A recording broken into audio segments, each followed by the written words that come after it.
Senior Congress leaders Kamal Nath and Digvijay Singh engaged in a banter over the Kapda Fad, whose clothes should be torn over party workers' resentment and tickets during the manifesto release ceremony. Digvijay and Mr. Nath traded jokes at the event, with Rajya Sabha Member of Parliament saying that Nath's clothes should be torn and Nath saying that Digvijay will have to take the scoldings on his behalf, whether he is at fault or not. BJP, however, said that the exchange exposes rifts within the Congress over the ticket distribution.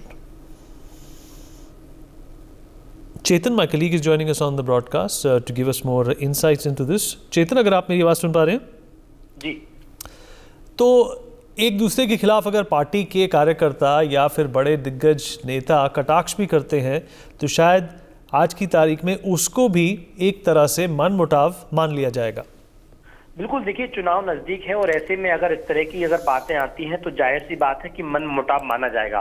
हालांकि जिस तरीके से शिवपुरी विधानसभा का ticket KP Singh Kakkaju को दिया गया है, तो उसको लेकर जब शिवपुरी विधानसभा से कार्यकर्ता भोपाल पहुंचे और कमलनाथ के निवास पर बात रखी कि वीरेंद्र रघुवंशी जो बीजेपी छोड़कर जो कांग्रेस में शामिल हुए, उनको टिकट नहीं दिया गया, आपके द्वारा वादा भी किया गया था। उस दौरान कमलनाथ ने कहा कि ये दिग्विजय सिंह और जयवर्धन यानी कि उनके बेटे जो कमलनाथ सरकार में मंत्री रहे, ये उन्होंने किया है। मैं चाहता था वीरेंद्र रघुवंशी को टिकट मिले, आप जाइए दिग्विजय सिंह और जयवर्धन के कपड़े फाड़िए।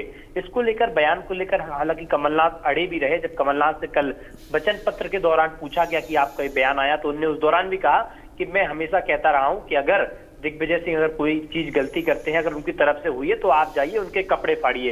इस दौरान उन्होंने बताया कि ये राजनीतिक का मनमुटाव के तौर पर नहीं देखा जाए, मेरे दिग्विजय सिंह से पारिवारिक संबंध है। इस तरह का दिग्विजय सिंह ने भी मंच से कहा कि मेरे भी कमलनाथ से 1980 से पारिवारिक संबंध है। अगर कमलनाथ कोई गलती करते हैं तो शिव की तरह मैं विष पीने का भी काम करता हूं। उस दौरान भी दिग्विजय सिंह ने यह भी कहा कि अगर कमलनाथ भी कोई गलती करते हैं तो आप लोग जाइए और कमलनाथ के कपड़े फाड़िए। तो कहा जा सकता है कि राजनीतिक जो लोग हैं और मध्य प्रदेश की तमाम जनता है, दोनों ही पूर्व मुख्यमंत्रियों के इस तरह के बयान जो देख रहे हैं, तो कहा जा सकता है कि एक मन मुटाव की मध्य प्रदेश में तस्वीर देखी जा रही है। For more such videos, subscribe to the NewsX YouTube channel, hit the bell icon.